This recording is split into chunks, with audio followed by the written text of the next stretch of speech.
บ้องมันมีน้ำเพิ่ม300เบี้ย หมูเงาะปะ มาแล้วแบ่งครึ่ง หมูเงาะปะ ดินเฮา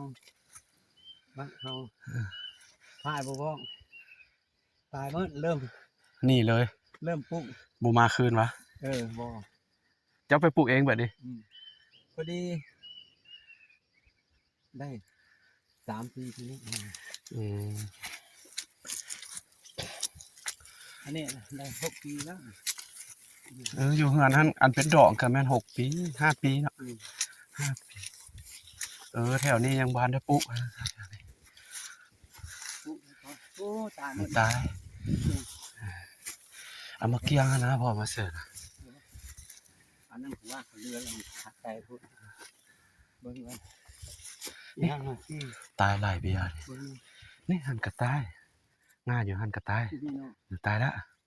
นี่กระต่าย 2 ปีแน่มันพูดอันนี้ยังตายนะเนี่ย น้ำเด้อน้ำลง มันเสื้อขี้เกียจทางในน่ะบอกแล้วตายเลย เสือขี้เจียห้องพื้นซะ บ่ห้องนะค่อยว่าไม่เสื้อ เอ ไป อ ขุดละอันเพิ่นเอาเอ็ดอันนั้นแล้วเอาขี้เจียเสื้อ ขี้เกียจเสื้อกับอีเตียวกับเทวิเฮ็ดตาย100 ต้นแล้วนี่ตายแท้ยาครับต้น 3 ปีแล้วตาย นี่ถ้ามันเที่ยงนี่ก็ตายเลยบ่ น้ำมันไปเลยเด้มันบ่ได้ดูดแห้งเด้ บ่ห้างมาอยู่เทิงแดดฮอดตายอันนี้ห้างอีลุ่ม เสื้อฝุ่นหลายมันเค็ม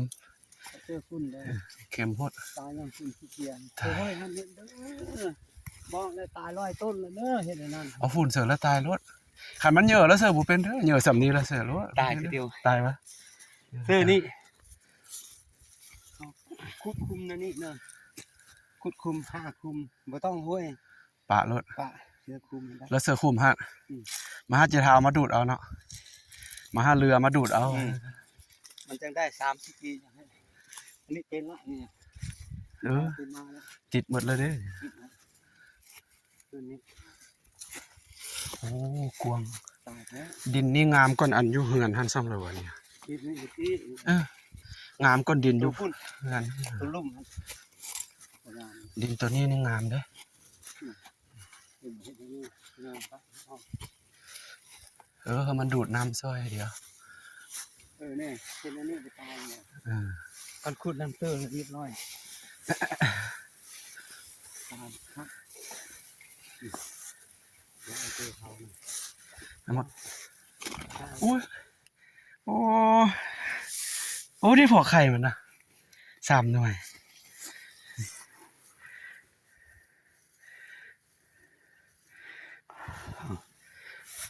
กินเอ็ดนะกินไหมจ๊ะต้องกล้ากินครับ